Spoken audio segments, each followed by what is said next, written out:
We are back on the Tahoe hood for a Hoodtop review, talking about a couple of Blackhawk holsters. So Blackhawk has been behind the holster curve for a pretty long time now, and they've been trying to kind of get back out there with a new series of holsters. So this is one of the T-Series holsters, and this is the Omnivore. The Omnivore has been around for a little while. The Omnivore is a universal fit holster.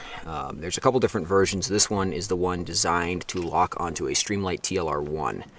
And I have this holster because this is kind of useful for testing if I want to do some drills or something that requires holster draws using some sort of a test pistol, something I'm not going to spend a lot of money on a holster for. If I can mount a Streamlight TLR-1 to it, and I can cram it into this holster, and it's good enough for some range work. This is not really a serious purposes holster, unfortunately, because the design is basically so open. You can just cram your finger in there and pull the trigger on many pistol designs. I, of course, haven't tried all of them, but a fair number of them. Other than that issue, maybe as far as like competition or just range training goes, it works pretty well. It's got this thing on the top. This is a thumb drive mechanism, so you push this down with your thumb to unlock the holster, pull it out. It's nice and big. You can get different lengths of these to work with different handguns or just for your own preference. So that works pretty well. Pretty fast holster. It's supposed to have, as far as I know, some kind of insert in here. This one can be compatible with TLR-1 or the TLR-2. The 2 has got a laser underneath it, and this holster's supposed to have like a little plastic block to take up the space if you're using it with a 1 and not a 2. It wasn't in the box. I haven't had any issues with it, so it's probably fine. This one is currently attached with a Blade Tech Tech Lock, which is sort of a quick attach belt system. And this one can be adjusted to different belt sizes using these weird little plastic spacer thingies. So you don't have to take your belt off. You can just sort of slip this around the back end, clicks in, and then it locks with this weird little plastic thingy. This works pretty well. This mounting hardware is pretty low profile, and it is a reasonably good mounting solution. The main problem that I have with Blackhawk holsters is that the ecosystem is just not there the same way that it is with Safariland, and not even with like G-Code. G-Code's honestly a better ecosystem to deal with. So you've got all sorts of the old Serpa mounting options. You've got some of these quick locks, the Tech Lock, and then something that came with a T-Series called a Modulock, which we'll talk about in a second. And they're okay. I mean, there's nothing strictly speaking wrong with these. However, there's nothing quite as good as the Safariland UBL, which is like a very standardized mounting hole platform. It comes in belt slides and all sorts of different ride options. It's all very easy to interface with a thigh strap if you choose. So this holster works well enough. I would like it to ride a little bit lower, but it's not the end of the world. This one came with, this is a T-Series specifically for a Glock with a TLR-7. So in theory, I could use this as an OWB alternative holster to my normal G19 carry rig, which is appendix inside the waistband. In practice, not so much because I don't have a really good way to mount this to a belt. So this is the T-Series Glock with TLR-7. And this one came with the Blade Tech Modulock on the back, or sorry, the Blackhawk Modulock, which is basically a Blackhawk version of the Serpa Tech Lock. It's significantly bulkier. It's a little easier to use because it doesn't have this weird clippy thing that you have to rotate out of the way.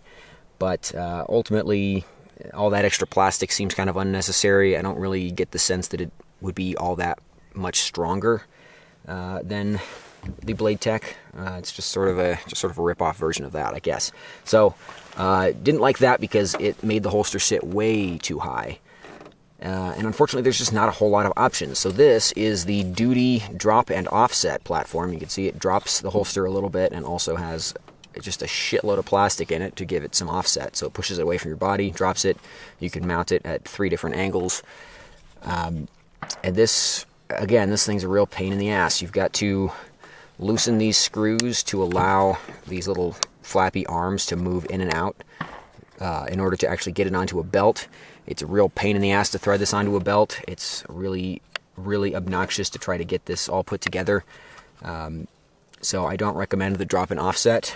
And unfortunately, I don't really recommend the Modulock either because it just sits way too high on the belt. Some people don't mind that, but yeah, not a big fan of that. The actual holster itself is fine. So if the ecosystem was there to support the holster, I'd think I would like it a lot more.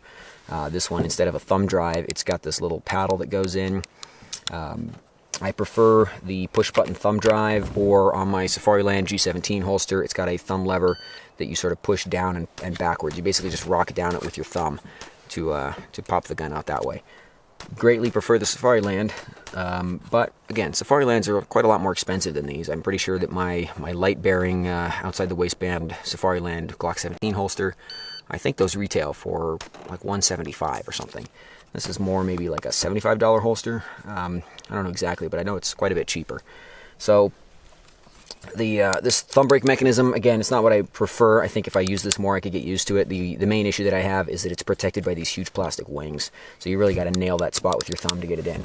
Whereas this, I mean, you basically, your hand just comes down and the button is almost automatic. So Safariland, certainly a faster release mechanism. This, you could probably get used to it, and also it does have the advantage of being very well protected. So in case you're worried about gun retention, this might fulfill your requirements in that regard. Again, these are made out of thick heavy-duty plastic. This one is not quite as thick, but it still seems plenty durable.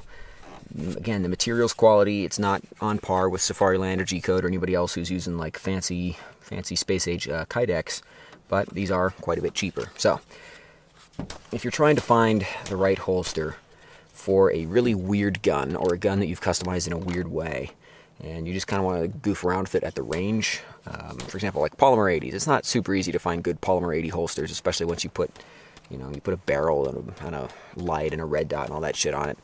Blackhawk Omnivore actually will eat one of those, I guess is the joke, pretty well. But again, it's mostly just for playing around or for testing. So this is like an Instagram operator range type thing. This is a more legit, serious holster. I mean, like, this is a real deal holster for a Glock with a weapon light. So TLR-7 Glock 19, it fits in there, it retains well, everything's good about this, except it's fatter. The plastic is fatter than it has to be, and the mounting accessory aftermarket isn't there. It just kind of sucks.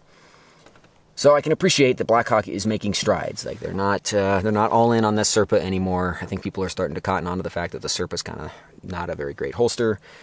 It is really old technology at this point. I don't know if it was designed in the 90s or what, but Serpas basically haven't changed meaningfully in a very long time. The holsters are getting a lot better. So Blackhawk they're working towards something here. I don't quite think that they're there yet. And the thing that's going to really make or break it is going to be those mounting platform support options. Because this is it. I mean, like, I tried the Modulock. The Modulock sucks. And I've tried this drop and offset, and that sucks too.